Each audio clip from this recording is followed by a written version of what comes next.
उत्तर प्रदेश के पूर्व मुख्यमंत्री अखिलेश यादव जी कह रहे हैं कि मुख्यमंत्री निवास पर भी खुदाई होनी चाहिए क्योंकि उसके नीचे शिवलिंग है। अब उनकी मंशा शिवलिंग के पुनरुद्धार की है, मंदिर के जीर्णोद्धार की है या कुछ और, यह सियासी मसला है कुछ, ये तो अखिलेश जी जाने। लेकिन राजनीति में इस पर आरोप प्रत्यारोप जरूर होने शुरू हो गए। अब सवाल उठ रहा है कि अखिलेश जी मुख्यमंत्री रहे 5 साल, तब उन्होंने मुख्यमंत्री निवास की खुदाई क्यों नहीं कराई, वहां शिवलिंग का प्राकट्य सुनिश्चित क्यों नहीं किया, यह सवाल उठ रहा है, राजनीतिक हलकों में उठ रहा है। कुछ राजनीतिक लोग ये भी कह रहे हैं, नेता लोग, मैं नाम भी ले दूं, साक्षी महाराज है जैसे हमारी उदाहरण के तौर पर, तो साक्षी कह रहे हैं कि भाई अखिलेश यादव पहले सफाई में अपने मकान में ही खुदाई कराएं, वहां उसके नीचे मंदिर है। ओम प्रकाश राजभर कुछ कह रहे हैं, सुब्रत पाठक कुछ कह रहे हैं, और एक अजब किस्म की राजनीतिक अंताक्षरी शुरू हो गई अखिलेश जी के इस बयान पर कि मुख्यमंत्री निवास में खुदाई कराओ। लेकिन मेरा मानना यह है कि अगर अखिलेश यादव के पास साक्ष्य है, प्रमाण है, सबूत है, तो उन्हें अदालत में जाना चाहिए और अदालत से, न्यायालय से आदेश हासिल करना चाहिए ताकि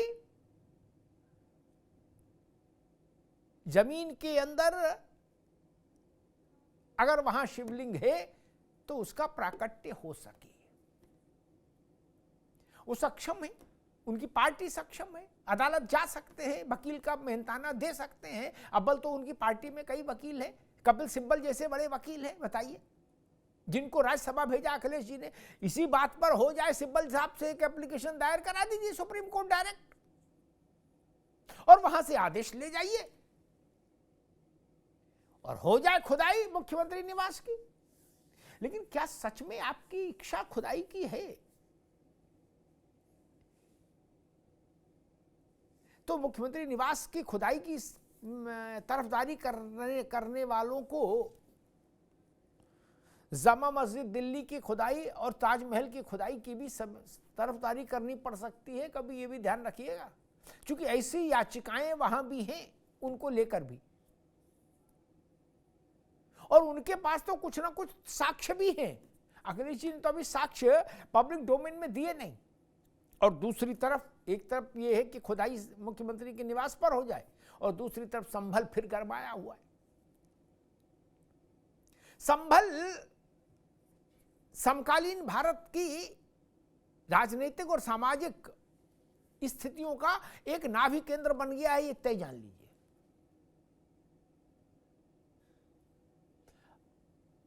आज समाजवादी पार्टी का प्रतिनिधिमंडल विधानसभा में विपक्ष के नेता माता प्रसाद पांडे की अध्यक्षता में संभल गया। जो प्रदर्शनकारी मारे गए थे उनके परिवारों से मिले हैं माता प्रसाद, 5-5 लाख रुपया का चेक दिया है सबको, और वही जो समाजवादी पार्टी का स्टैंड है वही उन्होंने दोहराया कि निर्दोषों को मार दिया गया।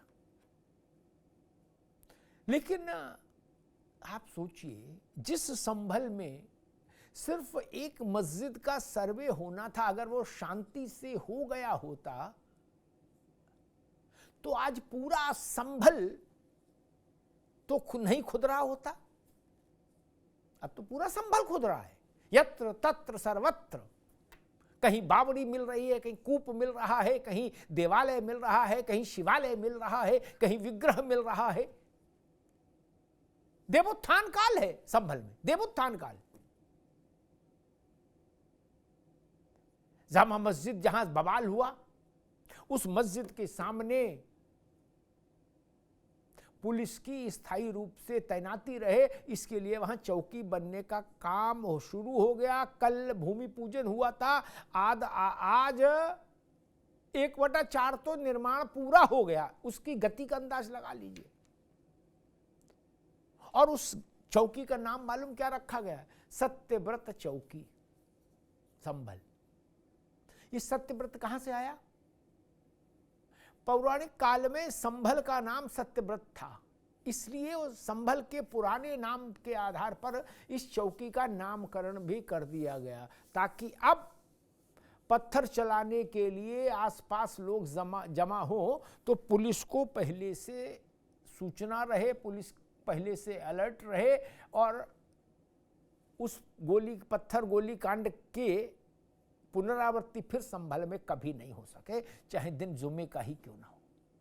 इसलिए वह चौकी स्थायी रूप से बनाई जा रही है और मुझे लगता है कि हफ्ते भर के भीतर चौकी बन के तैयार हो जाएगी। तू डाल डाल, मैं पात पात। तो उत्तर प्रदेश में बड़ी रोचक स्थिति पैदा हो गई।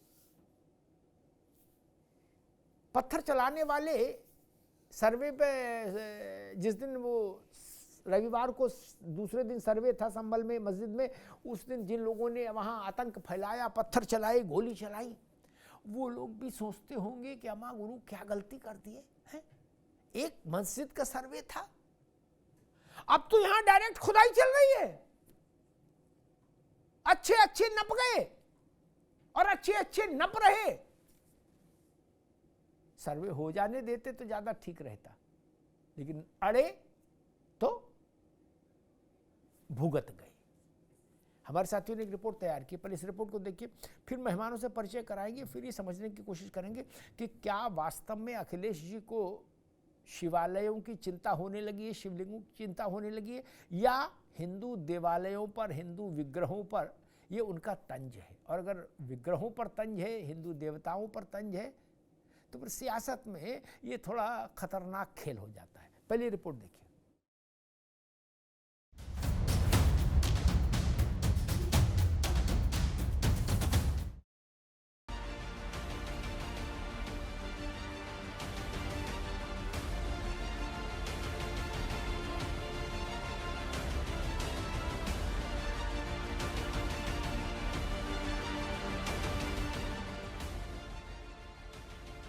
क्या कभी किसी ने सोचा होगा कि मस्जिद बनाम मंदिर के सर्वे का संग्राम एक दिन सीएम आवास के आंगन तक भी जा पहुंचेगा? लेकिन सियासी बिसात पर सब कुछ संभव है, तो लिहाजा ऐसा हो गया।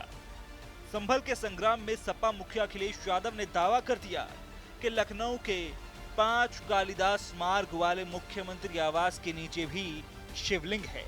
मुझे कुछ याद आ रहा है, जो लोग कहते थे उस बात को मैंने उतना सीरियस उस समय नहीं लिया था। अभी कल ही आपके एक पत्रकार मित्र मिले थे, मैंने उन्हें थोड़ा बता दिया है, लेकिन अब सब प्रेस सबको बताना चाहिए। मुख्यमंत्री आवास में भी शिवलिंग है, इसकी भी खुदाई होनी चाहिए। सच में हमारा मानना है, हमारा भरोसा है कि वहां पर एक शिवलिंग है, उसकी खुदाई के लिए हम सब लोगों को तैयारी करनी चाहिए। और मैं तो अपने पत्रकार साथियों से कहूंगा कि आप लोग आगे आगे चलो, हम आपके पीछे पीछे चलेंगे, क्योंकि आपको लौटने नहीं दूंगा मैं पीछे। अब बात निकली तो दूर तक गई। सीएम आवास के नीचे शिवलिंग वाले बयान पर नया घमासान छिड़ गया। बीजेपी से लेकर सहयोगी दलों तक सभी ने अखिलेश यादव के बयान पर पलटवार कर दिया।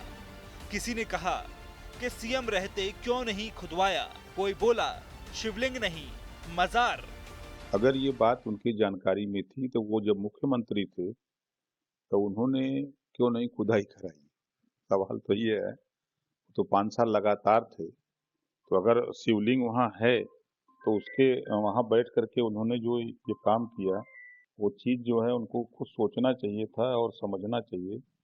वो उनके कहने का सिर्फ तात्पर्य ये है कि मुस्लिम मतदाता हमसे जुटा रहे, हम उनके वोट का इस्तेमाल करते रहें, उनके हक अधिकार को लूटते रहें, बस उनका मकसद यही है। सीएम हाउस में पहले कोई शायद मदरसा चलता था या मजार बनी होगी, तो जो रोजा अफ्तार होते थे वहाँ अखिलेश जी के टाइम पर टोपी लगा कर खुद बैठते थे। लेकिन अब निश्चित रूप से वहाँ शिव मंदिर है, तो ही तो आज आप देखो वहाँ से एक भारत की सनातन संस्कृति की एक शानदार महक आती है। इधर सियासी चर्चाओं का सबब बने संभल पर सपा मुखिया अखिलेश यादव ने फिर बड़ा दांव चल दिया। संभल जाने की जद्दोजहद में जुटा सपा का प्रतिनिधि मंडल सोमवार को संभल पहुंच ही गया। इस दौरान मृतकों के परिजनों को 5-5 लाख रुपए की आर्थिक मदद भी दी गई। पुलिस की गोली से मारे गए थे, पुलिस ने मारा था। आज हमारे राष्ट्रीय अध्यक्ष ने उन मृतकों के परिवारों को 5-5 लाख रुपया देने की घोषणा की थी। वही चेक लेकर ये प्रतिनिधिमंडल इस बीच में आया है। संभल पहुंचे प्रतिनिधि मंडल ने सरकार और प्रशासन पर जहां हिंसा के लिए आरोप लगाए, वहीं संभल से सपा सांसद और हिंसा में आरोपी बनाए गए जियाउर रहमान बर्क ने बयान देते हुए कहा कि सरकार से नहीं अदालत से इंसाफ की उम्मीद है। ये भी एक हकीकत है कि 29 साल से यहाँ पे कोई हिंदू मुसलमान का कोई फसाद नहीं हुआ। लोग सुकून से रह रहे हैं। इस सुकून को आग लगाई गई है और ये भी सच है, हमारे 5 लोगों की जान ली गई है। अफसोस इस बात का है कि हमारी लोगों की हत्या हुई और हमारे लोग ही के खिलाफ मुकदमा दर्ज किया गया। ये कैसा इंसाफ है? सर्द मौसम में भी गर्मा रहे संभल के मुद्दे पर सरकार भी एक्शन मोड में है। जिस जामा मस्जिद के मामले में महासंग्राम शुरू हुआ, अब उसी मस्जिद के सामने पुलिस चौकी बनाई जा रही है। बहरहाल संभल पहुंचे सपा के प्रतिनिधि मंडल ने जहां एक बार फिर सियासी गलियारों का पारा गर्मा दिया है, वहीं घमासान तो अखिलेश यादव के शिवलिंग वाले बयान पर मचा है। ऐसे में सवाल यह है कि आखिर अखिलेश यादव के सीएम आवास के शिवलिंग वाले बयान के मायने क्या हैं? सवाल ये भी है कि आखिर संभल के दंगल में और कितने एंगल? अखिलेश जी की मंशा क्या है? शिवलिंग खोजना चाहते हैं, ये कुछ और संदेश देने की कोशिश कर रहे हैं। आज ये भी डिकोड करना होगा। मेहमानों साहब का परिचय कराते हैं। ओपी सिंह जी हैं, भारतीय जनता पार्टी के प्रवक्ता, ओपी सिंह जी का स्वागत है। अशोक यादव जी हैं, समाजवादी पार्टी के प्रवक्ता, अशोक जी का बहुत स्वागत है। हाजी नाजिम साहब हैं, राजनीतिक विश्लेषक, हाजी नाजिम साहब का बहुत स्वागत है। अरविंद सिंह जी हैं, राजनीतिक विश्लेषक, अरविंद जी का बहुत बहुत स्वागत है। अरविंद जी, आपसे हाजी जी से बात करके फिर राजनीतिक लोगों के पास चलूंगा, अशोक भाई और ओपी सिंह जी के पास। अखिलेश जी ने कहा, मुझे याद आ रहा है कि इस मुख्यमंत्री निवास के नीचे शिवलिंग है, उस वहाँ खुदाई होनी चाहिए। चलो देर से जागे, ठीक है, तो अब हो जाए खुदाई। अरविंद जी। देखिए अमिताभ जी, अखिलेश यादव जी उत्तर प्रदेश के मुख्यमंत्री रह चुके हैं और जिस मुख्यमंत्री आवास के नीचे शिवलिंग होने की बात कर रहे हैं उसमें स्वयं वो रह भी चुके हैं, तो उनके पहले उनके ध्यान में ये बात आई होगी। मेरा तो आपके कार्यक्रम के माध्यम से उनसे ये रिक्वेस्ट है कि वो तत्काल न्यायालय जाएं और न्यायालय के पास साक्ष्य रखें। वैसे ही जैसे संभल सर्वे के पहले जो संबंधित पक्ष था वो गया था और उसने बताया था आईने अकबरी में और बाकी संबंधित पुस्तकों में क्या लिखा है, और फिर न्यायालय ने एक सर्वे का आदेश दिया। वैसे ही अखिलेश यादव जी एक सर्वे का आदेश लेकर आए, और यदि अखिलेश यादव जी न्यायालय नहीं जाते हैं और शिवलिंग होने का प्रमाण नहीं देते हैं तो अमिताभ जी माना जाएगा कि वो शिवलिंग के नाम पे शिवलिंग का और हिंदुओं के, इस देश के 100 करोड़ हिंदुओं के भावनाओं का मजाक उड़ा रहे हैं। क्योंकि शिवलिंग कोई मजाक का विषय नहीं हो सकता है, शिवलिंग किसी के तंज कसने का विषय नहीं हो सकता है। कल्पना करिए, क्या किसी और मजहब के धार्मिक चिन्ह पर या उनके पैगंबर पे या उनके विश्वास पे है किसी माई का लाल जो टिप्पणी कर दे? क्या अखिलेश यादव कभी सपने में भी सोच सकते हैं 100 करोड़ हिंदू इस देश के सहिष्णु हैं? इसका क्या मतलब है?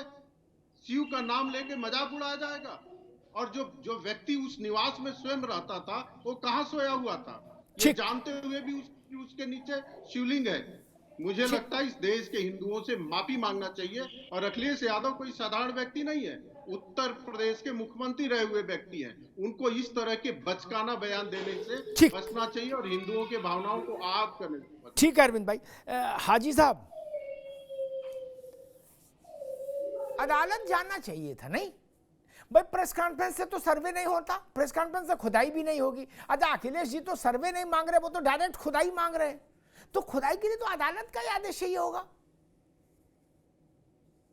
हाँ अमिताभ भाई, देखिए जिस तरीके से अखिलेश जी ने कहा है जी कि यहाँ सीएम ऑफिस के आवास के अंदर यहाँ पर शिवलिंग है, देखिए ये भारत है, ये संविधान से मुल्क चलता है और यहाँ पर सबको अपने तो उन्हें संविधान की जानकारी नहीं।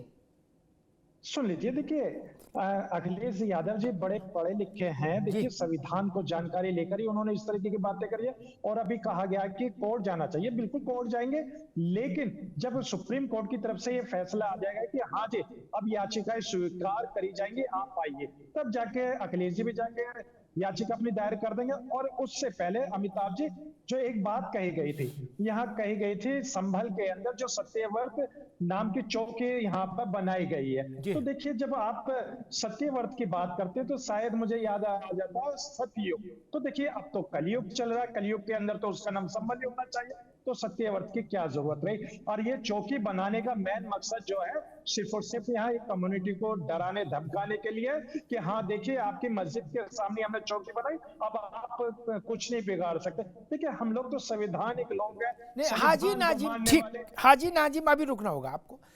चौकी से आपको क्या तकलीफ? चौकी से चिढ़ क्यों भाई? चौकी कहीं बने, आपको क्या तकलीफ? जब आपका कामकाज सुरक्षित ठीक है ना, कहीं कोई लपड़े झपड़े में नहीं है आप, तो आपको क्या दर्द है? चौकी कहीं रहे। मेरे कॉलोनी के सामने चौकी बने, कॉलोनी के बगल में बने, कॉलोनी के पीछे बने, मेरी सेहत में क्या फर्क है? अगर मुझे नंबर 2 का कोई दंत फंद नहीं करना है तो मुझे क्या दिक्कत? ये कैसी भाषा आप बोल रहे हो कि मुसलमानों को मैसेज दिया जाएगा कि अब तुम कुछ नहीं बिगाड़ सकते? आप बिगाड़ना चाहते हो क्या किसी का कुछ? आपके मन में कोई ऐसी हसरत है क्या कि हम कुछ बिगाड़ना चाहते हैं? तो ऐसी हसरत निकाल दो महाराज ना, बिगाड़ने वाला टोन बिल्कुल निकाल दीजिए। कोई किसी का कैसे बिगाड़ सकता है? अब इससे बड़ा दुर्भाग्य क्या होगा अमिताभ जी? देखिए वहां पे 5 लोगों की हत्या हुई है, तो चौकी नहीं बने? अरे 5 लोग मरे जब 50, तो चौकी नहीं बनेगी क्या? चौकी नहीं बनेगी? हाँ सुन लीजिए, अब देखिए चौकी आप मस्जिद के सामने बना रहे तो जाहिर सी क्या मैसेज जा रहा है दुनिया के? हाजी नाजिम एक मिनट रुकना होगा। ये बात तर्कपूर्ण किया करिए, आप तो योग्य व्यक्ति हैं। दुनिया इसमें कहां से आ गई? एक चौकी में भी दुनिया आ गई। गजब करते हो यार। खैर छोड़ो, आ गई दुनिया। दुनिया क्या कह रही उस छोड़िए। चौकी के मस्जिद के सामने चौकी नहीं बनेगी, ये कहां लिखा है? आप लोग तो संविधान किताब हमेशा जेब में रखते हो, कहां लिखा है कि नहीं बनेगी? क्यों नहीं बनेगी? कोई मुझे बताने को तैयार नहीं। मैं तो कहता हूं थाना खोलो, चौकी क्यों? जहां इतने बवाल होते हो कि 5 मिनट में 1000 आदमी पत्थर लेके इकट्ठा हो गया, वहां तो थाना खोला जाना चाहिए। आदमी सीधा तो चले। जहां पत्थरबाज ज्यादा हो जाए वहां चौकी थाना करना पड़ता है नाजिम भाई। नहीं, जहां हर हाथ में पत्थर आ जाए और ये बातें होने लगे टेलीफोन पर कि जल्दी आ जाओ अशरफ के मकान पे सामान लेके, आज निपटा देंगे, जिंदा नहीं जाने देंगे। जहां ऐसे वॉइस रिकॉर्ड पकड़े जाएं वहां तो चौकी थाना सब होना चाहिए। क्या दिक्कत है? आप तो भले आदमी हो, आपको क्या समस्या? आपको नमाज पढ़नी है मस्जिद में कि पत्थर फेंकना है? देखिए अमिताभ भाई देखिए, अब जब मस्जिद की बात आती है, हम लोग इबादत करने जाते हैं, अल्लाह का घर है मस्जिद। और देखिए रही बात यहाँ चौकी की, मैं कह रहा हूँ पूरे संभल को आप चौकी घर बना दीजिए, पूरे संभल में आप बना दीजिए, हम लोगों को कोई आपत्ति नहीं है। लेकिन मस्जिद के सामने भाई ये चौकी बनाकर क्या मैसेज देना चाहते हैं, मैं तो ये जानकारी आपके माध्यम से लेना चाहता हूं। ठीक हाजी, हम बता रहे हैं, हम बता देंगे। मस्जिद के सामने आप जो चौकी बना रहे हैं, इसका मतलब यह है कि कहीं ना कहीं मुस्लिम समाज नहीं, ये बिल्कुल गलत है, गलत फहमी है और ये गलत प्रचार भी है, दुष्प्रचार है कि कहीं ना कहीं तो कहीं ना कहीं शब्द ऐसा है बहुत बवाले जान, कहीं ना कहीं कह के बच भी जाता आदमी, बात भी कह देता। अगर इससे किसी को डर लग रहा है तो ये उसकी समस्या है। दुनिया में, विश्व में, ब्रह्मांड में कहीं कोई मैसेज नहीं जा रहा। जहां सुरक्षा के लिए जरूरी होगी वहां चौकी भी बनेगी, थाना भी बनेगा, पीएसी का कैंप भी बनेगा, बॉर्डर सिक्योरिटी फोर्स का कैंप लगेगा। क्यों नहीं लगेगा भाई? कोई तमाशा बना रखा है कि गुड्डू जल्दी आ जाए अशरफ के घर सामान लेके, आज जिंदा नहीं जाने देंगे। ये करने की छूट रहे तो लोकतंत्र है, तो संविधान खाया पिया च्यवनप्राश डोल रहा है। और ये तो बोले दुनिया क्या कहेगी बताओ, पत्थर चलाने की भी छूट नहीं दोगे, है असला चलाने की भी छूट नहीं दोगे, बताओ आप। तो भाई साहब दुनिया को कहीं लेन दो।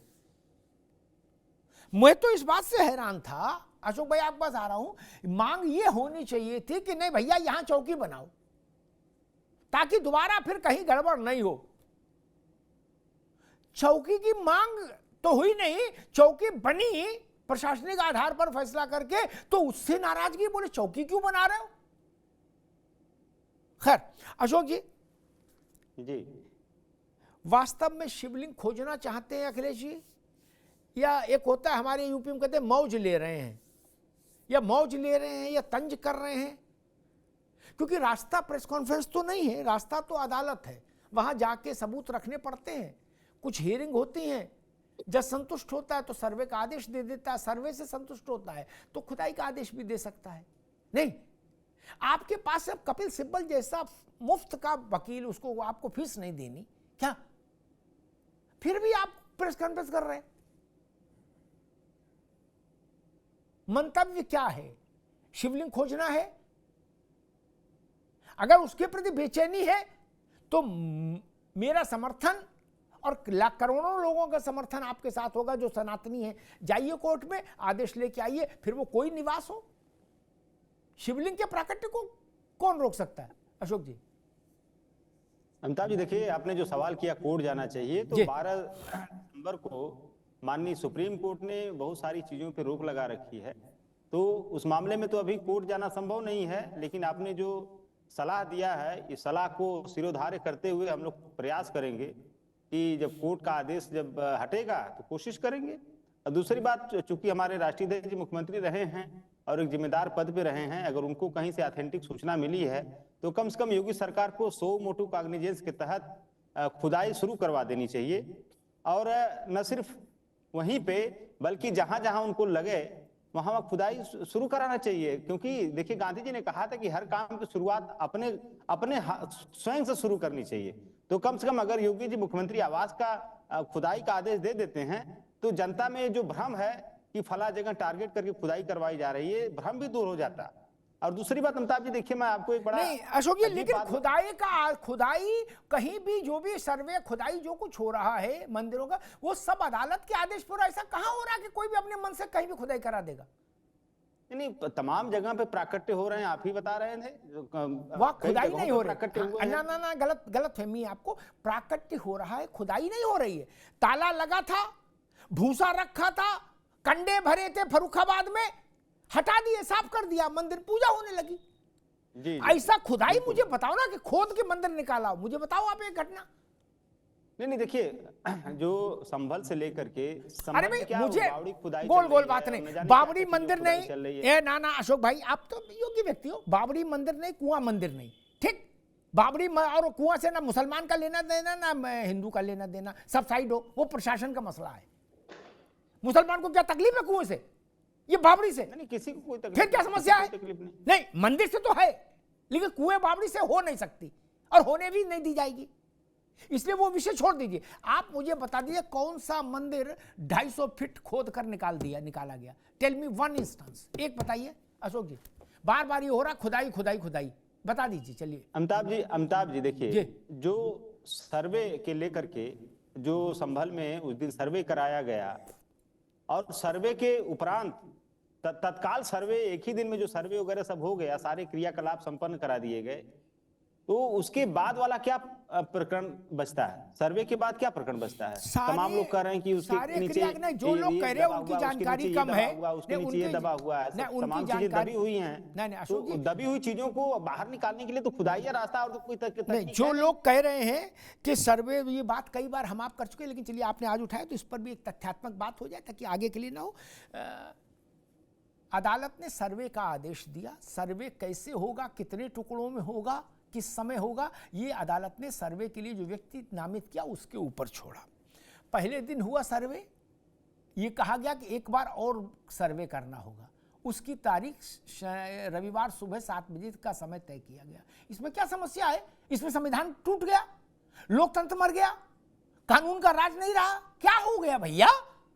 हमसे कोर्ट ने कहा आप सर्वे कर लो, मैं 2 बार करूं, 1 बार करूं, 3 बार में करूं, वीडियो बनवाऊं, उसका स्टिल फोटो करवाऊं, ये तो मेरा जुरिस्डिक्शन होगा ना अशोक जी, इसमें संविधान का क्या लेना देना?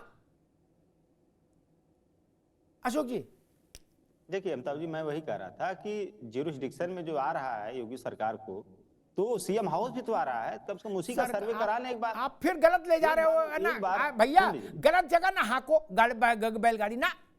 योगी सरकार अलग चीज है, कोर्ट कमिश्नर अलग चीज है, पहले तो आप ये समझो। सरकार अलग चीज है, कोर्ट कमिश्नर अलग चीज है। कोर्ट कमिश्नर कोर्ट के द्वारा नामित होता है, सरकार के द्वारा नहीं, ये तो अंतर समझो आप।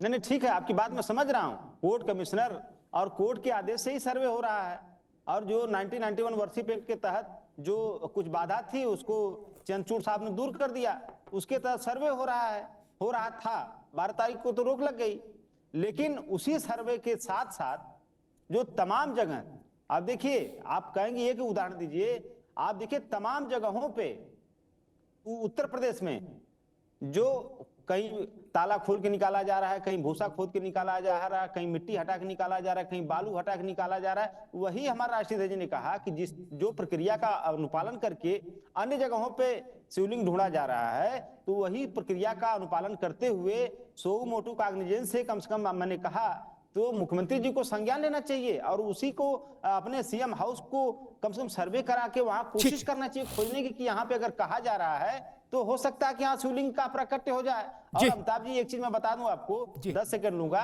देखिए, भगवान शिव बड़े मतलब मायावी हैं, वो सबके मन की बात जानते हैं। और भगवान शिव जी ने सपने में आके कहा, अभी कल रात की बात मैं बता रहा हूं आपसे, उन्होंने सपने में आके कहा कि भारतीय जनता पार्टी का जो दिल्ली का हेडक्वार्टर पंडित दीनदयाल उपाध्याय के मार्ग पर जो स्थित हेडक्वार्टर है, उसके नीचे भी उनका शिवलिंग हो सकता है। और उन्होंने कहा कि उसके साथ साथ जो 800 जिला मुख्यालयों में जो भाजपा का 3 स्टार चमचमाता हुआ अरबों खरबों की लागत से बना हुआ हेडक्वार्टर है, उसमें भी हो सकता है शिवलिंग का प्राकट्य हो जाए।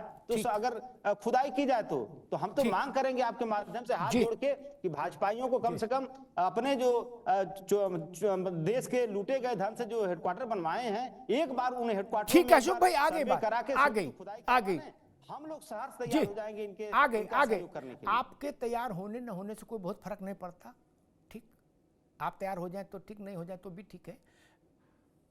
कानून अपना काम कानून की गति से करेगा। देश की 14 या 17, अगर मैं सही याद कर रहा हूं, बड़े मस्जिदों के मामले अदालत में लंबित है कि वहां देवालय है, प्रमाणों के साथ लंबित है। समाजवादी पार्टी पहले उनके पक्ष में खड़ी हो जाए, अखिलेश जी, छोटा व्यक्ति नहीं, तो हम इस बात पर दबाव बनाएंगे कि मुख्यमंत्री निवास के नीचे भी खुदाई होनी चाहिए। अब अखिलेश जी ने ये बात कह दी। अन्यथा एक बात मैं कहूंगा अशोक जी, चिनगारी का खेल बुरा होता है दोस्त। ये जो चकल्लस एक शब्द होता है यूपी में, चकल्लस, ये जो चकल्लस आप कर रहे हो ना मंदिर के लिए, ये ठीक नहीं। भाजपा के साथ चकल्लस करिए, ठीक है, आप महादेव के साथ चकल्लस करने की कोशिश कर रहे हो मित्र, है ना, कि मायावी हैं शंकर जी, यहां भी प्रकट हो जाएंगे, भाजपा के कार्यालय में प्रकट हो जाएंगे, भाजपा के जिला कार्यालय में, भाजपा के मुख्यालय में, भाजपा के प्रदेश कार्यालय में, ये चकल्लस भारी पड़ेगी। भाजपा से चकल्लस करिए, दो हाथ करिए, देश की सेहत पर कोई फर्क नहीं पड़ता। भाजपा आपसे निपटे, आप भाजपा से निपटो, लेकिन हाजी नाजिम हो चाहे अशोक यादव हो, अगर देवालय से साथ चकल्लस करने की कोशिश करेंगे, देवादिदेव महादेव आपके तंज के पात्र हैं, आपके चकल्लस के पात्र हैं, वो चुनाव लड़ते हैं, उन्होंने पार्टी बनाई है, ये रास्ता खराब है, ये रास्ता खतरनाक है। भाजपा रहे ना रहे भाजपा जाने, सपा रहे ना रहे सपा जाने, लेकिन महादेव तो हैं, थे, हैं और रहेंगे। जब इस देश में कोई पार्टी नहीं थी तो भी महादेव थे, मुगल थे तब भी महादेव पर जल चढ़ता था, शक और हूण थे तब भी महादेव पर जल चढ़ता था, अंग्रेज थे तब भी जल चढ़ता था, और आज भी चढ़ता है। इतने छोटे लोग इतनी बड़ी बात कर जाते हैं। हम लोगों की कोई हैसियत है क्या? महादेव, हम उनको उतार लाए अपनी चौसर, सियासत की चौसर पर। महादेव ने कभी कोई चुनावी सभा संबोधित की थी आपके खिलाफ? क्या आपके मन में कोई उनको लेके द्वेष था, बोले नहीं एक बार इनसे भी चकल्लस करेंगे? ऐसा तो नहीं किया उन्होंने कि इटावा में कभी जाके आपके खिलाफ कैंपेनिंग की थी, नहीं ना। जसवंत नगर गए थे कभी? नहीं ना। कन्नौज गए थे? नहीं। तिरवा गए थे? नहीं। ठटिया में कभी भाषण दिया था जाके महादेव ने? नहीं ना। मैं तो आपकी बुद्धि पर सोच रहा हूं कि आपके मन में विचार कैसे आया कि चलो ग्रुप बहुत हो गया, साल के जाते जाते महादेव परी खेल लो, और सामर्थ्य है तो अदालत जाइए ना। कहा गया अदालत में तो अभी बंदिश चल रही है, सारे मामले रोक दिए गए, ये भी अधूरी जानकारी है। मामलों पर सुनवाई भी जारी है। सिर्फ इतना कहा गया है कि फैसला न सुनाए अधीनस्थ अदालतें, सुनवाई पर रोक नहीं। नया मामला अभी नहीं रजिस्टर हो रहा है, ठीक है, लेकिन आप कोर्ट में जमा कर सकते हैं। वो सुनवाई कब होगी, वो जो रजिस्ट्रेशन है वो सुप्रीम कोर्ट के आदेश से प्रतिबंधित है। अशोक जी, मैं निवेदन करूंगा कि आप पिटीशन कपिल सिब्बल से जमा करा दीजिए रजिस्ट्रार सुप्रीम कोर्ट के यहां, उस पर रोक नहीं है, अच्छा रहेगा। साल जाते जाते शुभ काम करा दीजिए। ओपी सिंह जी, समाजवादी पार्टी कह रही है मुख्यमंत्री निवास की खुदाई होनी चाहिए, क्योंकि और वो ये भी कह रहे कि हमको स्वप्न में महादेव जी आए और उन्होंने कहा भाजपा के जितने दफ्तर हैं उन सब में हम नीचे हैं, उनकी हमारी खुदाई कराओ।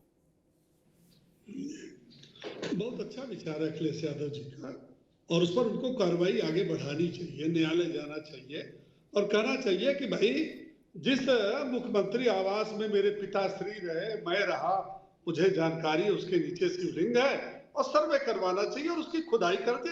बहुत अच्छा।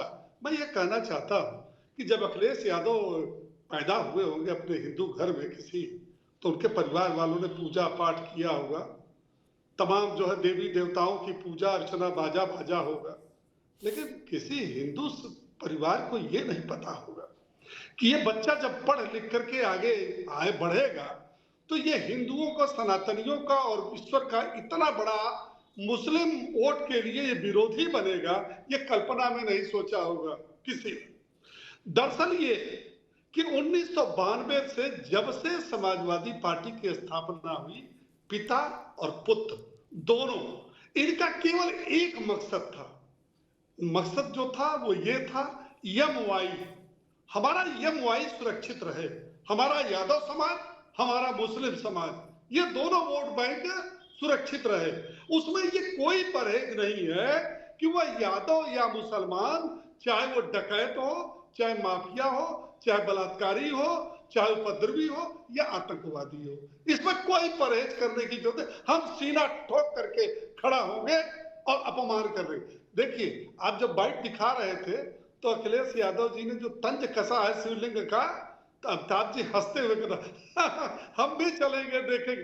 क्या है भगवान शंकर का इतना अपमान, इतना अभिमान, और आप सनातन धर्म का अपमान, हिंदुओं का अपमान।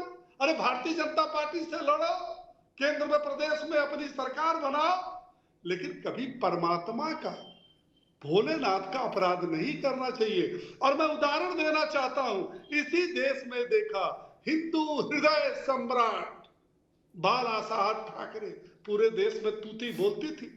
आज उनके बेटा ने, जब वो शरण में चले गए अपने हिंदू धर्म को छोड़ के, आज नाम लेने वाला पैदा नहीं। 1 लाख पूत 1.25 लाख नाती, ता रावण घर दिया न बाती। ऐसा न करो अखिलेश यादव, आप करो राजनीति, आप करो हिंदू मुसलमान, लेकिन हिंदू धर्म का जानते हैं उसके पीछे क्या कारण है? खींच है, खींच, राजनीतिक खींच है। क्या कुंदर की 65% मुसलमान आखिर कैसे जीत गए भाजपा? और विधानसभा में तो यहां तक इनके नवाब साहब ने, विधायक ने कह दिया कि वोटों की लूट हो गई, तब संविधान जेबा में नहीं था। राज्यसभा में बयान दिया जो है राम गोपाल यादव ने कि संभल में खुदाई हो रही है। मतलब आप देखिए कितना स्तर नीचे जा सकता है। सबको पता है कि 1991 वर्षिप एक्ट के मुताबिक कहीं खुदाई या कहीं स्वरूप को बदला नहीं जा सकता, एक्सेप्ट अयोध्या। लेकिन ये बार बार खुदाई की बात करते हैं। क्या न्यायालय में हिंदू नहीं जा सकता? या जितने लोग न्यायालय में गए हैं सब भारतीय जनता पार्टी, बजरंग दल, विश्व हिंदू परिषद गया है कि वहां के स्थानीय नागरिक है? हाँ, लेकिन समाजवादी पार्टी, मैं ये सिद्ध कर सकता हूं कि आप हिंदू और परमात्मा के विरोधी रहे। जब 12 से 17 अखिलेश यादव की सरकार थी, 1 रुपया अयोध्या काशी पर खर्च नहीं किए, मथुरा पर, लेकिन 300 करोड़ रुपया कब्रिस्तान की दीवारों को सुरक्षित करने के लिए आपने खर्च किया। और आपके पिता बड़े मियां तो बड़े मियां, छोटे मियां सुभान अल्लाह, आपके पिता ने क्या किया? आपके पिता ने, जिस आप संभल मस्जिद की बात करते हो, उस हरिहर मंदिर में हमारे हिंदू पुरखे पुरनिया जाते थे, दर्शन करते थे, मुंडन करते थे, अन्नप्राश करते थे। ये साक्ष्य है, ये मेरी कहावत नहीं है। व्यास मंदिर, ज्ञानवापी में व्यास मंदिर, 1991 वर्षी पैक्ट की आप दुहाई संविधान की देते हो, क्यों हरिहर मंदिर को बंद कर दिया? 1991 वर्षी पैक्ट के तहत क्यों जो है व्यास मंदिर बंद कर दिया? 1991 वर्षी पैक्ट के तहत। वहां वर्षी पैक्ट नहीं, वहां वर्षी पैक्ट लागू नहीं होता, वहां लागू होता। दूसरी बात, आप चले गए संभल में, जिन लोगों ने पुलिस पर हमला किया, 30 लोग घायल हो गए, सर्वे करने टीम गई, और आप आवाज उठा रहे हो। 1 बार नहीं 2 बार क्यों गए सर्वे करने? कोर्ट के आदेश पर ज्ञानवापी में 10-10 बार सर्वे हुआ है, 10-10 दिन। वहां भी जाकर के समाजवादी पार्टी को विरोध करना चाहिए। और आप उनको घेर करके चारों तरफ से तमंचा और पत्थर चला रहे हो। 30 लोग घायल हो गए, वो मासूम हो गए, वो शहीद हो गए, उनको आप 5-5 लाख रुपया देते हो। अरे एक हिंदू का बच्चा बाराइक में भी मरा था, बेदर्दी से मारा गया था, उसको भी 2 लाख दिए थे तो मान लेते। ठीक है ओपी सिंह जी, अभी रुकना होगा, अभी रुकना होगा। 2 लाख क्यों, फिर सबको 5 लाख दीजिए। एक पंक्ति भेदे न कार्य, पंक्ति भेद नहीं होना चाहिए। ठीक है ओपी सिंह जी, अभी रुकना होगा। अरविंद जी एक मिनट रुक जाइए, एक मिनट रुक जाइए। ओपी सिंह जी आ गई बात, आगे अब रुकिए। अरविंद जी, जिनको भी खुदाई करानी है वो सब जानते हैं कि खुदाई सर्वे में नपाई, साइंटिफिक ढंग से सर्वे। और अब तो अशोक जी आपके पास आएंगे तब, उससे पहले भी ये बात आपके उपयोग की बात है। जैसे पहले पेट के अंदर की कुछ भी गड़बड़ी शरीर के अंदर की जानने के लिए शरीर खोलना पड़ता था अरविंद जी, अब ऐसी मशीनें आ गई कि शरीर की एक रेशा, शरीर के अंदर का एक दृश्य क्रिस्टल क्लियर निकल रहा है कंप्यूटर पर। ठीक वैसे ही जमीन के लिए भी मशीनें आ गई हैं। अब कुआं के लिए खुदाई जरूरी है, शिवलिंग है कि नहीं है ये देखने के लिए खुदाई जरूरत नहीं, जब तय हो जाएगा मशीन से देख के तो खुदाई हो जाएगी। अरविंद जी, अब मशीनें उतनी सक्षम है जो जमीन का अल्ट्रासाउंड कर देती हैं। जी जी, देखिए ये अखिलेश यादव जी को भी अच्छी तरह से पता है और समाजवादी पार्टी के सभी वरिष्ठ नेताओं को भी पता है कि सर्वे का मतलब खुदाई नहीं होता है। लेकिन चूंकि वोट बैंक है और वोट बैंक की राजनीति करना है, लोगों को भड़काना है, इसलिए जानबूझकर सर्वे को खुदाई कराई जा रही है, बार बार कहा जाता है। और इसलिए कहा जाता है कि गोलबंदी हो, इनका जो वोट बैंक हो वो सुरक्षित हो, इसलिए जानबूझ के कहा जाता है। अमिताभ जी, मैं 2 लाइन बोलना चाहूंगा। अभी इसके पहले मेरे मित्र हाजी नाजिम जी बोल रहे थे, उन्होंने कहा कि मस्जिद के सामने चौकी बनाने की जरूरत क्या है, मस्जिद के सामने पुलिस चौकी क्यों चाहिए, इन्होंने प्रश्न खड़ा किया। मैं 2 उदाहरण देता हूँ। चलिए अयोध्या श्री राम जन्मभूमि देखिए, वहां चौकी भी है, चौका भी है, कोतवाली भी है और पूरा का पूरा फोर्स भी है। आपको खोजने से एक भी हिंदू श्रद्धालु नहीं मिलेगा जो कहे कि भाई मंदिर के सामने फोर्स क्यों है, क्यों फोर्स लगाया गया है। वो हिंदू मांग करता है कि फोर्स और चाहिए। चलिए काशी विश्वनाथ मंदिर, वहां चौकी भी है, थाना भी है, कोतवाली भी है और फोर्स भी है, लेकिन कोई हिंदू नहीं कहता है भैया हमारे मंदिर के सामने चौकी क्यों लगा दिया। लेकिन हमारे हाजी नाजिम जी के हिसाब से यदि मस्जिद है तो ये मानसिकता है कि मस्जिद संविधान से बड़ा है और मस्जिद है तो संविधान द्वारा निर्धारित कोई भी चीजें स्थापित नहीं की जा सकती है। मुझे लगता है ये बयान सर्वनाक है। पुलिस तो सुरक्षा के लिए होती है और आपको मांग करना चाहिए था। ठीक है अरविंद भाई, बढ़िया, ये आपने बढ़िया तर्क रखा। ठीक है अरविंद भाई, बढ़िया तर्क है। हाजी नाजिम, ये बात सच है, कोई ऐसा बड़ा मंदिर नहीं जहां भारी भरकम गारद मौजूद नहीं है, पैरामिलिट्री फोर्सेस से लेके और राज्य की पुलिस तक भारी और वहाँ इस्टेब्लिशमेंट है उनका बाकायदा। क्या अयोध्या में तो एनएसजी का इस्टेब्लिशमेंट है, आपकी जानकारी नहीं होगी, नेशनल सिक्योरिटी गार्ड्स का इस्टेब्लिशमेंट है अयोध्या में, जस्ट बिकॉज ऑफ राम मंदिर। आप तो चौकी लीक को रो रहे हो, वहां आपत्ति नहीं। आपको क्या समस्या है चौकी से? बोले ना मस्जिद खाली रखो। क्यों भाई, क्या कुछ और कुछ इरादा मन में रहता है इसलिए क्या समस्या है? वरना हर आदमी कहता है यार पुलिस जितना अच्छा पास रहेगी उतना हम सुरक्षित रहेंगे। नाजिम साहब। अमिताभ जी देखिए, अमिताभ जी देखिए, अभी आपने जो संभल की चौक की बात करी है, यहाँ पे देखिए अयोध्या की भी बात हुई है और यहाँ पर काशी की भी बात हुई है। तो मैं ये बता दूं कि देखिए अयोध्या की बाबरी मस्जिद के शहीद करके किस तरीके से यहाँ पे राम मंदिर बनाया गया, ये हम लोगों को बताने की जरूरत नहीं, क्योंकि सुप्रीम कोर्ट की तरफ से जो फैसला था हम लोगों ने स्वीकार करा। और देखिए राम मंदिर की सुरक्षा के लिए जिस तरीके से फोर्स वहां पे रहती है, तो देखिए हमें कोई आपत्ति नहीं है। देखिए वहां पे श्रद्धालुओं की और मंदिर की सुरक्षा हो रही है, बिल्कुल। देखिए ये मस्जिद की सुरक्षा के लिए चौकी बन रही है, आप यही मान लो, क्या समस्या है? ये मस्जिद की हिफाजत के लिए चौकी बन रही है ताकि वहां से कोई बल्ब न खोल ले जाए। हाँ मतलब जी देखिए, अब जब यहाँ मस्जिद के सामने चौकी बनाई जा रही है तो देखिए जाहिर सी बात है हम लोगों को बाबरी मस्जिद याद आ जाती है। जब बाबरी मस्जिद थी तो वहां पर किस तरीके से चारों तरफ चौकबंदी थी, कहीं पे कोई परिंदा पर नहीं मार सकता था। फिर क्या वजह रहेगी आखिर हमारी मस्जिद को शहीद कर दिया गया, और किन लोगों ने शहीद करा ये बताने की जरूरत है। ये वो काला धब्बा था जब बाबरी मस्जिद को शहीद करा गया था, तो ये बता दीजिए इतनी फोर्स होने के बाद मस्जिद को शहीद करा। अरे सुन लीजिए अरविंद जी, मैंने जब आपकी बात सुनिए तो सुन लीजिए, धैर्य से सुन लीजिए। बाबरी मस्जिद को इतनी फोर्स होने के बावजूद जब बाबरी मस्जिद ठीक है हाजी भाई, तो यहाँ संबंध की जो ईसाई मस्जिद है, तो इसकी जिम्मेदारी कौन लेगा? ठीक है, सुरक्षित रहेगी। हाजी भाई रुकना होगा, अरविंद भाई रुकना होगा, एक मिनट। ये देखो भैया, ऐसी जिम्मेदारी कौन लेता है? दुनिया में कहीं कोई ले रहा है जिम्मेदारी?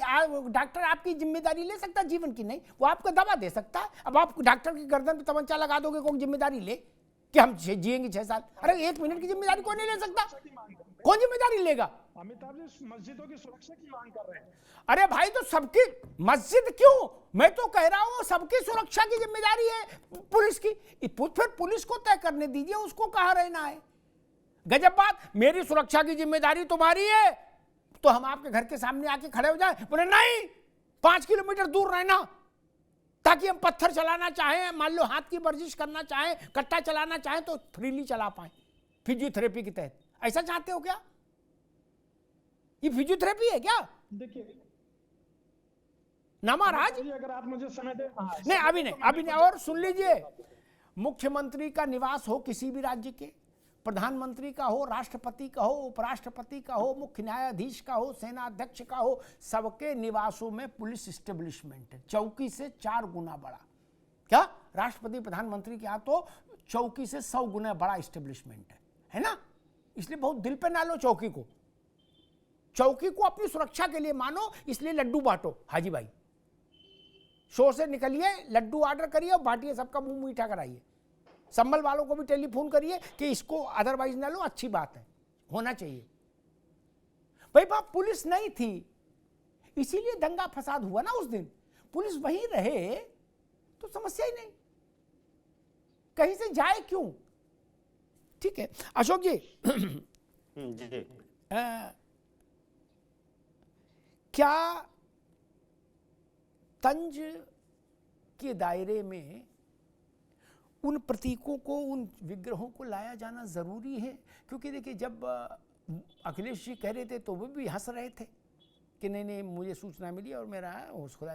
और आप जब कह रहे थे कि हमें सपने में महादेव आए और उन्होंने बताया कि इस भाजपा के सारे दफ्तर खुदवा दो, क्या तब आप भी हंस रहे थे? क्या ये ओपी सिंह है महादेव? नहीं ना, इनकी बात पर आप हंस सकते हैं, ये आपके प्रतिद्वंदी हैं। महादेव तो है नहीं किसी के प्रतिद्वंदी, ना किसी की हैसियत है कि उनका प्रतिद्वंदी हो जाए। आपको नहीं लगता कि ऐसे कई बार आप लोग रॉन्ग नंबर भी डायल कर लेते हैं, जो ना करें तो भी काम चल रहा है, बोले फिर भी कर लेते हैं, बोले नहीं देखें। अशोक जी देखिए अमिताभ जी, जो आपने कहा चकल्लस कर रहे थे, हाँ। तो मुझे लगता है कि मैंने जो अपनी बात कही, मैं आपको बता दूं पर्सनल बात कि मैं जीवन में आज तक कभी मीट मछली का सेवन भी नहीं किया, न तो कभी जानबूझ किसी का अहित करने की कोशिश किया। तो अगर तमाम संतों के सपने में भगवान आ सकते हैं तो मेरे सपने में क्यों नहीं आ गए? मेरे सपने में आ जाएंगे तो आपको चकल्लस लगेगा। नहीं, हंसते हुए तब आप नहीं बताएंगे, तब आप हंसते हुए नहीं बताएंगे, तब आपकी आंखों से आंसू बह रहे होंगे और आप कहेंगे मेरा जीवन धन्य हो गया, महादेव दर्शन दिए। तब आप चकल्लस नहीं कर रहे होंगे मित्र। हमको पता नहीं चकल्लस और गंभीर बात में क्या अंतर है। अमिताभ जी अब आप देखिए, आप नोटिस का परसेप्शन तो मैं आपका चेंज नहीं कर सकता कि आपका क्या परसेप्शन है, लेकिन अगर सपने में तमाम संतों के सपने में भगवान आ गए तो मेरे सपने में भी भगवान आ सकते हैं, क्यों नहीं आ सकते हैं? भगवान को कोई ऐसा नहीं कि यहाँ पे 5 त्रिकोण लगा के हम तभी रहेंगे तभी भगवान आएंगे। भगवान तो किसी के भी सपने में आ सकते हैं। और अगर आके भगवान ने कहा कि वहां पे भाजपा के दीनदयाल उपाध्याय वाले हेडक्वार्टर और 800 जो जिला मुख्यालयों में हेडक्वार्टर बने हैं, वहां पर मेरा शिवलिंग दबा हो सकता है। तो एक इसमें चकल्लस तो है नहीं, मैं तो सीरियस होकर कह रहा था और अभी भी सीरियस होकर मैं कह रहा हूं और निवेदन भी कर रहा हूं अपने ओपी सिंह भाई साहब से कि कृपया अपने सरकार से कहें, अपने जेपी नड्डा साहब से कहें कि एक बार जो स्कैनिंग वाली मशीन आप बता रहे हैं, नहीं खुदाई करवाना चाह रहे हैं, कम से कम वो स्कैनिंग वाली मशीन अमिताभ भाई जो बता रहे तो उस मशीन से स्कैन कर लें, कम से कम हो सकता है जो सपने की बात सही साबित हो जाए। दूसरी चीज ओपी सिंह भाई ने कहा कि अगर मुसलमान और यादव डकैत रहेंगे, चोर रहेंगे। अरे भाई साहब, कितना संकुचित सोच आप लोगों की है कि आपको चोर और डकैत खाली यादव मुसलमानों में नजर आ रहे हैं। बाकी संत के चोले में स्वामी चिन्मयानंद यादव थे कि मुसलमान थे? वो तो बेचारी पकड़े गए और क्या यौन शोषण के उत्पीड़न करते हुए पाए गए। और ब्रिजभूषण शरण सिंह यादव थे कि मुसलमान थे? तो आपको मतलब बस जातिगत चश्मे से बाहर निकलिए भाई साहब, आप बड़े पत्रकार रहे हैं। और दूसरी बात, इन्होंने सनातन हिंदुत्व, मुझे लगता है अमिताभ भाई कि क्या हिंदू समाज ने कोई टेंडर निकाला था क्या कि जिसको भर के वो टेंडर जीत के भाजपाई उसके ठेकेदार बन गए? या सनातन धर्मियों ने कोई टेंडर निकाला था क्या कि ऑनलाइन टेंडरिंग भाजपा ने किया और वो टेंडर हासिल कर लिया सनातन धर्मियों को कि हाँ हम जो है सनातन धर्मियों के ठेकेदार बन गए, हिंदुत्व के ठेकेदार बन गए, हम जो कहेंगे वही रहेगा। कोई भाजपा पे हमला करेगा तो हम कह देंगे नहीं ये तो हिंदुत्व पे हमला हो गया। कोई भाजपा पे उंगली उठाएगा भ्रष्टाचार पे भाजपा के, ये तो सनातन पे हमला हो गया, ये तो राष्ट्र पर हमला हो गया। इस तरह का कोई ऑनलाइन टेंडरिंग हिंदू समाज ने नहीं निकाला भाई। हिंदू समाज के बच्चे थे, ठीक है अशोक भाई, ठीक है, समाज के ही बच्चे थे। ठीक है भाई जो प्रयागराज में, ठीक है, अभी रुकना होगा, अभी रुकना होगा अशोक जी, अब रुकना होगा, अब रुकना होगा। ओपी सिंह के पास चलूं उससे पहले मैं एक बात जरूर कहूंगा, कोई टेंडर न निकला न निकल सकता है, कोई ऑनलाइन भी नहीं भरा जा सकता फार्म। लेकिन हाँ ये सच है, हिंदुत्व के मान बिंदुओं को, हिंदुत्व के प्रतीकों को, सनातन के प्रतीकों को हंसते मुस्कुराते अपमानित करने की कोशिश जो भी करेगा, ऐसे दुस्साहस करने वाले कम से कम सनातन के शुभचिंतक तो नहीं कहे जाएंगे। बात सिर्फ इतनी सी है, बाकी कोई ठेक ये एजेंसी थोड़ी ना कि एजेंसी दे दी किसी को, इस्लाम की भी एजेंसी किसी को नहीं दी, हिंदुत्व की भी नहीं दी। कुछ लोग मानकर चलते हैं कि नहीं 20% इधर इस वाली पॉकेट में, लेकिन ऐसा है नहीं। कुदरती में हो जाता, कहां दी एजेंसी?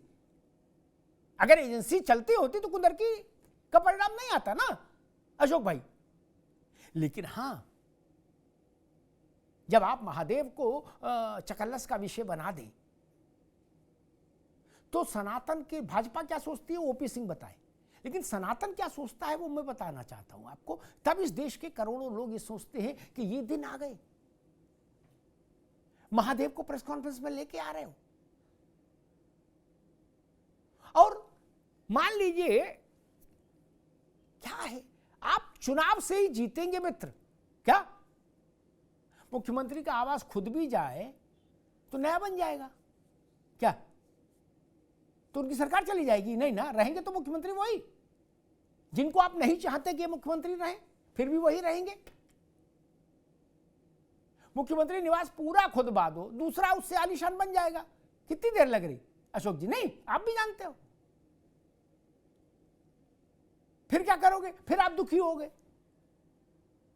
दुख अकारण है आपके, जनता में मेहनत करिए, वहीं से मुख्यमंत्री निवास जाने का रास्ता मिलेगा मित्र, वहां से पास मिलेगा। बाकी कोई माई का लाल पास नहीं दे सकता मुख्यमंत्री निवास का।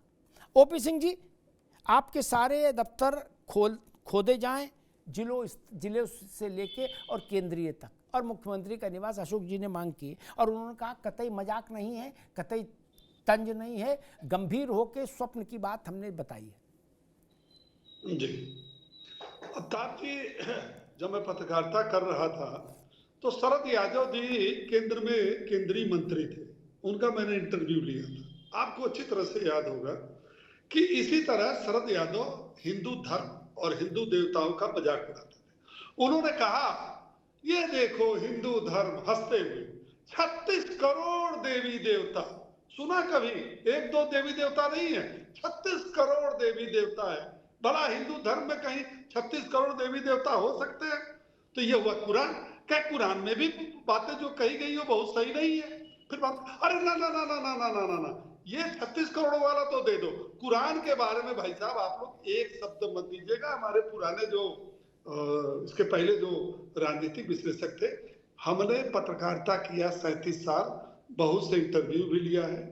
इस देश के अंदर कोई माई का लाल, मैं पूरा शब्द कह रहा हूं, माई का लाल पैदा नहीं है जो मुस्लिम धर्म, मस्जिद, कुरान, अल्लाह के खिलाफ एक शब्द बोल दे। लेकिन हिंदू धर्म सहिष्णु है, रोज जितना अपमान कर सको कर, चाहे देश में करो, बांग्लादेश में करो, या जो है पश्चिम बंगाल में करो, कर्नाटक में करो, तेलंगाना में करो, कोई फर्क पड़ने वाला नहीं। और दूसरी बात, इस देश के अंदर हैदराबाद के ओबीसी भाईजान, अखिलेश यादव, राहुल गांधी, टीएमसी की जो बहन जी है, ये सारे में होड़ मची है कि मुसलमानों का वोट दाएं बाएं तो नहीं जा रहा है। कहीं अखिलेश तो बाजी नहीं मार, राहुल तो बाजी नहीं मार रहे हैं, संभल तो नहीं पहुंच गए पहले हम। ये है वोट की राजनीति। दूसरी बात, मैं फिर चैलेंज करता हूं कि यदि अखिलेश यादव पूरे समाजवादी पार्टी में हिम्मत हो और उस समाजवादी पार्टी में कोई माई का लाल ऐसा पैदा हो जो मुख्यमंत्री आवास को खुदवाने के लिए वह हाई कोर्ट, सुप्रीम कोर्ट चला जाए, मैं उसका स्वागत करता हूं। कोई माई का लाल पैदा हो, उसके अंदर हिम्मत हो और कह दे कि मैं जा रहा हूं खुलवाए। दूसरी बात, भैया कोर्ट वोट में अशोक यादव जी लेने में टाइम लग जाए। अरे भैया दावा तो रोज हो रहा है, 27 में सत्ताधीश आ रहे हैं, तो जब 27 में आइएगा तो मुख्यमंत्री आवास को खुदवा लीजिएगा। 24 चल ही रहा, 2 साल और सब्र कर लीजिए। दूसरी बात, जैसा कि अमिताभ जी ने कहा, प्रधानमंत्री आवास, राष्ट्रपति आवास, मुख्यमंत्री आवास, सुप्रीम कोर्ट के न्यायाधीश, ये आवास किसी योगी जी का निजी आवास नहीं है। अगर ये बात कहते कि गोरखपुर में योगी जी के आवास को खुदाई किया जाए, जहां वो सोते हैं उसके नीचे शिवलिंग होगा, ये तो संवैधानिक है ना। जो संविधान जेब में लेकर घूमते हैं, ये तो इनके पिता भी रहे, पुत्र भी रहे, उनकी बुआ भी रही। ठीक, ओबीसी जी आज समय कम है जी, ठीक बात, ठीक, जी ठीक है, आज समय कम, ओपी भाई ठीक है, आज समय कम है जी। कि अगर 27 में मैं आया तो पहले मैं उस भवन में बाद में जाऊंगा, पहले मैं मुख्यमंत्री आवास को खुदवाऊंगा, सपने में आए शिवलिंग जी को निकालूंगा, तब जाके आवास में। ठीक ठीक, ये तंज कसने ये जनता तय, ठीक है ओपी सिंह जी, ये जनता तय करेगी कि मंशा क्या है। मंशा भाजपा को परेशान करने की है तो स्वाभाविक है, प्रतिस्पर्धी पार्टी है, ठीक है। भाजपा को परेशान करना है, उसको पिंचू होना चाहते हैं, अच्छी बात है, समस्या नहीं, लेकिन महादेव को बीच में नहीं लाना चाहिए। दूसरे तर्क ढूंढिए, भाजपा के खिलाफ मुकदमे दूसरे तरीके से करिए, महादेव को बीच में लाना ठीक नहीं। ये फैसला मैं नहीं कर रहा हूं अशोक भाई, ना आप करेंगे, ये जनता तय करेगी कि उसने इस वक्तव्य से, इस भाव भंगिमा से क्या अर्थ निकाला कि खुदवाओ, वहां खुदवाओ। आप हंस रहे हैं या गंभीर है, ये जनता जानती है। और अब तो हाई रेजोल्यूशन वीडियोस हैं, कहीं कोई भ्रम नहीं। लेकिन क्या ऐसा ही ज्ञान भारत के दूसरे सबसे बड़े मजहब के बारे में कोई दे सकता है, जिन्हें खुदाई की इतनी बेकरारी है, बेचैनी है? मैं उन लोगों से कहूंगा कि दिल्ली की जामा मस्जिद के नीचे महादेव का शिवालय है, इसके लेके मुकदमा है, कुतुब मीनार को लेके मुकदमा है, आज दरगाह शरीफ अजमेर को लेके मुकदमा है। इन 3 के लिए खुदाई की मांग कर दो, फिर बाकी भी सबकी कर दो कि सब 800 जगह भाजपा के दफ्तरों खुदाई जाए, साथ में ये 3 और जोड़ लो, मांग में थोड़ा वजन पैदा कर लो। कोई कर सकता है? इनमें तो मुकदमे चल रहे हैं। जौनपुर की अटाला मस्जिद का मुकदमा चल रहा है ना, वहां सर्वे का आदेश हो चुका है, वहां का ही नाम जोड़ लो। बदायूं में सर्वे का आदेश हो चुका, वहां का नाम जोड़ लो। बोले नहीं खुदाई हो जाए, जोड़ो ना। नहीं, आप महादेव को राजनीति का विषय बना सकते हैं, लेकिन आप ये साहस पैगंबर के लिए नहीं कर सकते, जीसस के लिए भी नहीं कर पाएंगे। ये साहस नहीं है मित्र, ये साहस नहीं है। और व्यावहारिक बात यह है कि आप खुतबा भी डालें, अभी नहीं नाजिम साहब, आप खुतबा भी मान लीजिए खुद भी जाए तो किसी मुख्यमंत्री का निवास, मुख्यमंत्री निवास और प्रधानमंत्री निवास, ऑफिस बाइंटी का किसी का व्यक्तिगत संपत्ति नहीं है। खुद जाएगा तो सरकार दूसरा बनवाएगी, क्या और बेहतर बनेगा इससे? जैसा अखिलेश जी बनवा गए थे इससे और उन्नत बन जाएगा, हो जाए खुदाई।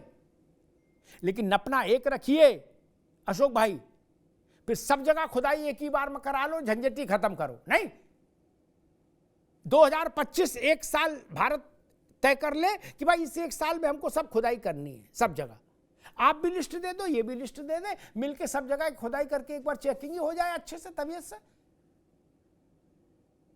लेकिन जो 17 मुकदमे चल रहे हैं मस्जिदों के, उनके बारे में भी राय देनी होगी आपको। उन पर खामोश रहे और महादेव को राजनीति के चौसर पर लाके स्थापित कर दे, ये अस्वीकार्य है, ये नहीं होना चाहिए। धन्यवाद।